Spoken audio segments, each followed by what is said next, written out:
అందరికీ నమస్కారం. ఫేక్ బాబు, fake news రోజుకొక అబద్ధాలతో, రోజుకొక మాయల మరాఠీ కథలతో పుంకానుపుంకాలుగా చంద్రబాబు నాయుడు చేసే విన్యాసాలని రాష్ట్ర ప్రజలందరూ కూడా ఒక్కసారి మీడియా మిత్రుల ద్వారా గమనించమని చెప్పేసి ఒక్కసారి కోరుకుంటా ఉన్నా. నిన్న కొంతమంది జోగి రమేష్ వాట్సాప్ చాట్ చేశాడని చెప్పేసి ఒక ఫేక్ న్యూస్ని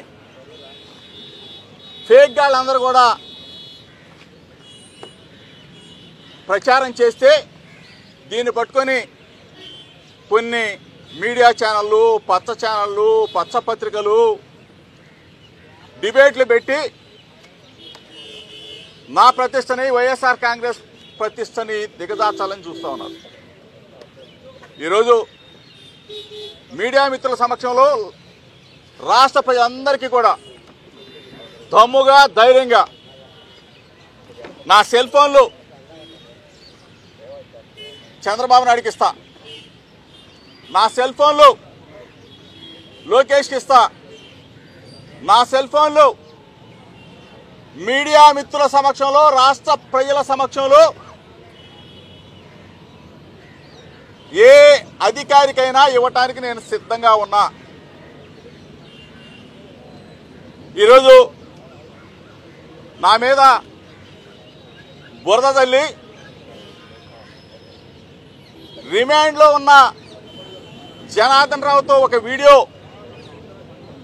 బయటికి పంపించి మరలా నిన్న ఫేక్ వాట్సాప్ క్రియేట్ చేసి చంద్రబాబు నాయుడు చేసే వికృత చేష్టల్ని రాష్ట్ర ప్రజలందరూ కూడా గమనించమని చెప్పేసి నేను మీ ద్వారా కోరుతా ఉన్నా. ధైర్యంగా చెప్తా ఉన్నా, దమ్ముగా చెప్తా ఉన్నా. నేను మీడియాతో మాట్లాడి 2 రోజులైంది. మీడియా మిత్రుల సమక్షంలో రాష్ట్ర ప్రజలకు చెప్తా ఉన్నా, సత్యశోధన పరీక్షకి, లైట్ డిటెక్టర్ టెస్ట్కి నేను సిద్ధంగా ఉన్నా. చంద్రబాబు నాయుడుకి, లోకేష్కి 2 రోజులు టైం ఇస్తా ఉన్నాం. మీడియా మిత్రులు పెట్టుకోండి, లేకపోతే రిటైర్డ్ జడ్జిలను పెట్టుకోండి. సత్యశోధన పరీక్షకు సంబంధించి నిపుణులను పెట్టుకోండి. దానికి సంబంధించి ఏదో ఇంజక్షన్ ఇస్తారనుకుంటా. నేను రెడీ. చంద్రబాబు రెడీయా? లోకేష్ రెడీయా?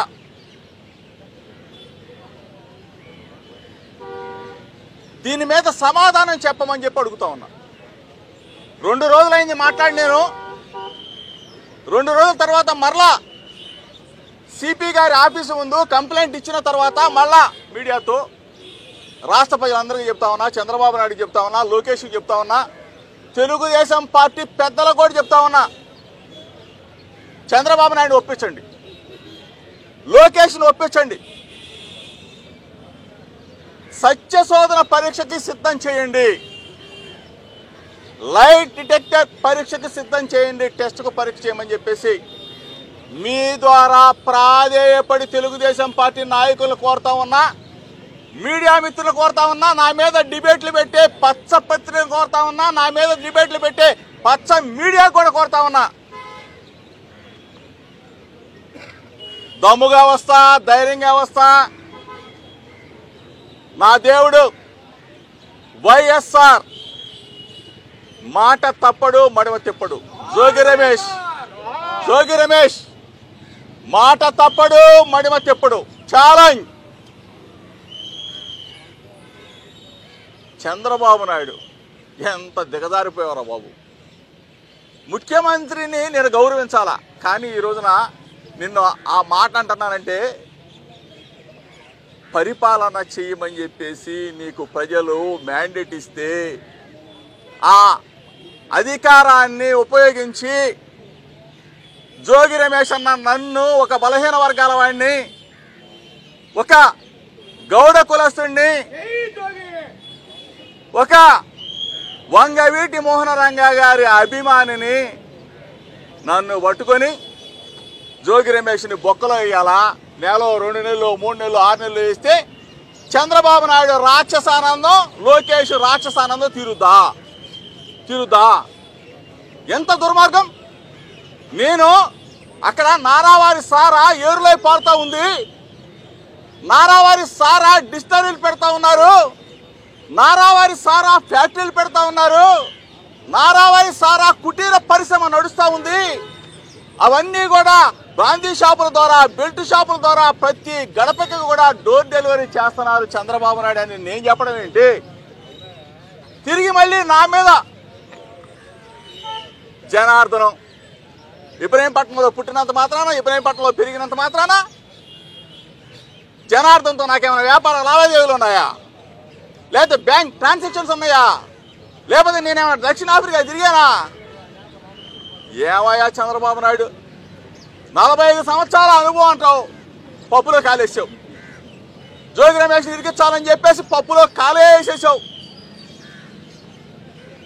తిరుమల వెంకన్న దగ్గరికి వెళ్దామయ్యా, నా భార్య బిడ్డలను తీసుకొని వస్తా, చంద్రబాబు నాయుడు నీ భార్య బిడ్డలు, లోకేష్ భార్య బిడ్డలు తీసుకొని రావయ్యా అని చెప్పా.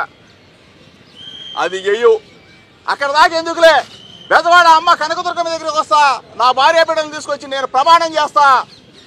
చంద్రబాబు నాయుడు నువ్వు నీ భార్య బిడ్డలని లోకేష్ని తీసుకొచ్చి ప్రమాణం చేయమంటే అది చెయ్యు. అక్కడికి రావు, ఇక్కడికి రావు, నీ ఇంటికి వస్తానయ్యా, భగవద్గీత తీవయ్యా, దాని మీద ప్రమాణం చేద్దామయ్యా అంటే అది చెయ్యవు. సిట్టు లేదు, నీ బొందా లేదు, సిబిఐ ఎంక్వైరీ వేయవయ్యా అంటే అది లేదు. సత్య శోధన పరీక్ష రెడీయా అంటే అది లేదు. ఇంత దుర్మార్గంగా, ఇంత అడ్డగోలుగా నన్ను ఇరికించాలని చూస్తావా? ఈ రాష్ట్రంలో ప్రజలు కళ్ళు మూసుకున్నారా? ప్రజాస్వామ్యం కళ్ళు మూసుకుందా? జర్నలిస్టు సోదరులు నాకు అండగా లేరా? యూట్యూబ్ ఛానల్స్ నాకు అండగా లేదా? నా యావత్ పార్టీ వైఎస్ఆర్ కాంగ్రెస్ పార్టీ నాకు అండగా లేదా? నా బడుగు బలహీన వర్గాల అన్నదమ్ములు నాకు అండగా లేరా? నా రక్త సంబంధికులైన నా గౌడ కులస్తులు నాకు అండగా లేరా? నా వంగవీటి మోహన రంగా గారి అభిమానులు నాకు అండగా లేరా? ఎవరు లేరు. ఆఖరికి తెలుగుదేశం పార్టీలో ఉన్న 50 మంది కూడా చంద్రబాబు నాయుడిని చేదరించుకుంటా ఉన్నారు, చీకొడతా ఉన్నారు. జోగి రమేష్ని ఏంట్రా బాబు ఇటువంటి అడ్డమైన కేసులో ఇరికిటువంటి, అటువంటి మంచి వ్యక్తిని ఇంకొక కేసులో పెట్టు, లేకపోతే నీ మీద దాడి చేశాడని పెట్టి ఇంకో అని చెప్పి చూడు. ఇటువంటి చండాలమైన బుద్ధులు మార్కో. నీ 45 సంవత్సరాల రాజకీయం తీసి దెబ్బలో కొట్టు. దయచేసి చెప్తున్నా, సిట్ అధికారులకు కూడా చెప్తా ఉన్నా, నేను ఇక్కడే ఉన్నా, విజయవాడ నడిబొడ్డులో ఇబ్రహీంపట్నం గడ్డ మీద ఉన్నా, ఎక్కడికి పారిపోను. ఏదన్నా ఉంటే నా ఇంటికి రండి, ఏదన్నా ఉంటే మీ సిట్ దగ్గరికి వస్తా. నేను కోరేది సిబిఐ ఎంక్వైరీ. దయచేసి మీకు చెప్తా ఉన్నా, అందరిలాగా జోగి రమేష్ ఇంటికి వచ్చాం రమ్మని అడుగుతా ఉన్నా, ఛాలెంజ్ చేస్తా ఉన్నా. తెరిచిన పుస్తకం జోగి రమేష్. చిన్నప్పటి నుంచి రాజకీయాలు చేశా ఈ గడ్డ మీద. దయచేసి మీడియా మిత్రులు, దీన్ని వీక్షిస్తున్న రాష్ట్ర ప్రజలు నా మనసులో ఉన్న బాధని, నా ఆవేదనని ఒక్కసారి అర్థం చేసుకోమని చెప్పేసి మాత్రం విన్నవిస్తూ ఉన్నా. నేనేంటి అక్కడికి వెళ్ళి అక్కడ ఉన్న నారావారి సారాని ఏరులే పారుతున్నది నేను చూపించడం ఏంటి? తిరిగి నా మీద కేసు పెట్టెక్కారు. ఇంత ఘోరమైన, ఇంత దుర్మార్గమైన కీడక శ్రీకారం చుడుతున్న చంద్రబాబు నాయుడిని రాష్ట్ర ప్రజలందరూ కూడా అసహించుకుంటా ఉన్నారు. నేను ఆ రోజు చెప్పాను 2 రోజుల క్రితం, చంద్రబాబు నాయుడు ముంజేతి కాడ నీళ్లు తాగే వాళ్ళందరినీ వదిలిపెడతాడు నా మీదకని చెప్పా. ఒకళ్ళు ఇద్దరు వస్తా ఉన్నారు, ఎరా బాబు మీకు భార్య బిడ్డలు లేరా? పైన దేవుడు చూడలేదా? జోగి రమేష్ ఎటువంటి వాడో తెలియదా? మీరు చంద్రబాబు నాయుడు లాగా పాపాన్ని కూడా పెడితే పైనుంచి దేవుడు మొట్టికాయలేస్తాడు. మీ భార్య పిల్లలు కూడా మిమ్మల్ని క్షమించరు. దుర్మార్గులారా, ఏంట్రా బాబు జోగి రమేష్ని ఇరికిచ్చేది ఏంట్రా, ఇటువంటి తప్పుడు కేసులో జోగి రమేష్ని పెట్టేది ఏంట్రా అని చెప్పేసి మీ లెంప పగలు కొడతారు. దయచేసి చెప్తా ఉన్నా, దేనికైనా సిద్ధంగా ఉన్నా. నేను అడిగిన ప్రశ్నలకి దయచేసి మీడియా మిత్రులు చంద్రబాబుని అడగండి, మీడియా మిత్రులారా లోకేష్ని అడగండి, సిట్ అధికారులు కూడా చెప్తా ఉన్నా. చంద్రబాబు నాయుడు సిట్ అంటే సిట్టు, స్టాండ్ అంటే స్టాండు, పడుకోమంటే పడుకోండి, కూర్చోమంటే కూర్చోండి. దయచేసి అధికారులు ఎవరు చేయొద్దు. చంద్రబాబు నాయుడు ఉండేది ఇప్పటికి 2 సంవత్సరాలు అయిపోయింది. చంద్రబాబు నాయుడు బాగుంటే ఉండేది ఇంకొక 2 సంవత్సరాలు, 2.5 సంవత్సరాలు. లోకేష్ ఉండేది ఇంకొక 2.5 సంవత్సరాలు. అధికారులు మాత్రం శాశ్వతంగా ఉంటారు. దయచేసి నీతిగా, నిజాయితీగా, నికార్సుగా పనిచేయమని చెప్పేసి సిట్టు అధికారుల్ని ప్రాధేయపడి వేడుకుంటా ఉన్నా. దయచేసి నా బాధని, నా మనసులో ఉన్న ఆవేదనని రాష్ట్ర ప్రజలకు తెలియజెప్పమని చెప్పేసి మీడియా మిత్రుల్ని ప్రాధేయపడి వేడుకుంటా ఉన్నా.